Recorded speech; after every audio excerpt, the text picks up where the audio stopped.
FMPone revealed some pictures of the Source 2 version of Cache the other day, and it's looking great, but also very clearly unfinished, with nothing up at A site and no view of Chernobyl over here just yet. So I imagine he got the central area and is using it right now to experiment on how the new cache could look and smell like.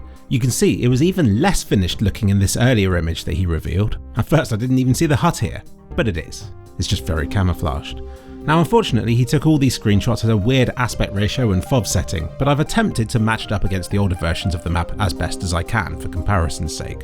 So here it is. The old one had more of a green colour scheme, but this time around, never a frown, he's gone golden brown, making it set on a gorgeous evening. Here's the second comparison picture, and here's the final one. Great. So which gameplay changes have been made? Check out this crack in the wall up here. Cache used to have nothing on this wall. Then for the green CSGO remake, it got a ladder leading up to a window here that you could look out of as the CTs. I know what you're thinking. Philip, this isn't a ladder. Shut up. It isn't a ladder anymore because clearly a ladder was a stupid idea, so it was switched out for a crate instead. But before all this, back when the remake was a lot greener, it was a ladder, but it served the same kind of purpose overall. But it turns out both are silly ideas, because now the new hole in the Source 2 version is a lot smaller and much higher up. FMPone said in his interview with Flom that he wants to help CTs in this map, but didn't think the window here was the right way to do it. Flom didn't seem too keen on that window either, remarking it felt extremely claustrophobic to use and that it didn't feel useful for either team. So if I had to guess, I'd say this hole in the wall is just for grenades to be thrown through now, or at a push, a spot you have to be boosted up to see through. But it does sound like he'll be trying other stuff to help CTs on this map in some way, so watch this space. Also, Valve, please fix. Onto the T side of middle now, and we see a new barrel has been placed here. But why? Does this enable people to get up and over here on their own without needing a boost? No. I checked the height of the ground, the bit you need to get up onto, and the height of a barrel, and it doesn't even come close to being able to get you up and over here on your own. And you can just do this and go into no clip mode and see for yourself that it's not even close to being high enough to get you over, so there you go.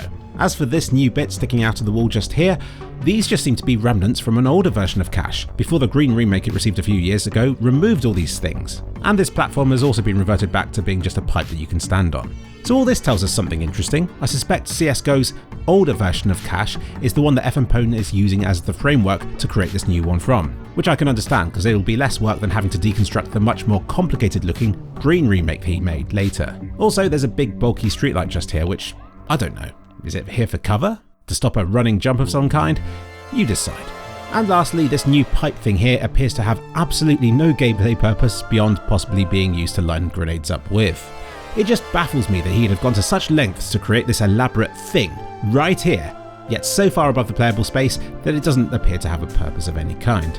The supports around it don't seem to be designed for an open sky area like this, so it might just be that this is a new prop that he's been working on which he's placed here in the meantime just to admire or whatever. And I wonder how many people's grenades this hole is going to swallow up before it's patched.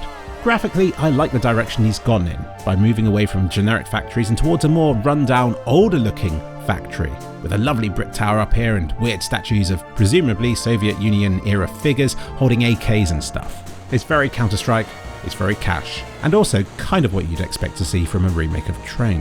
FMPone is no stranger to the Source 2 engine. He's already made one CS2 map for it, being D-Thera, as well as a whole Half-Life Alyx campaign. So if anyone knows how to make a good-looking Source 2 Cache, it'll be him. Visually, Cache has come a long way since Volcano's original version of the map, but gameplay-wise it has remained very similar. But there is one last version of Cache that has been lost along the way, and it's this version here, which was how the green remake version for CSGO looked before it was stripped of all its greenery. Look at all that extra foliage, all of that extra greenery. This version unfortunately released at almost exactly the same time as Valve decided to release custom agent skins, and a bunch of them had green clothing, so this map has unfortunately got the reputation for having poor visibility, even though it isn't really the map's fault, and with all the updates the game has received since to improve visibility, it should no longer be a problem. If you ask me, that was the most beautiful version of the map, at least until the Source 2 version. So let's finally compare Source 2 against that green Source 1 version. I think it's safe to say the Source 2 version still looks better in terms of detail. But which colour scheme do you prefer? Leave your answers below, check out Cache's degreening in this video here, and don't forget to smash that subscribe button.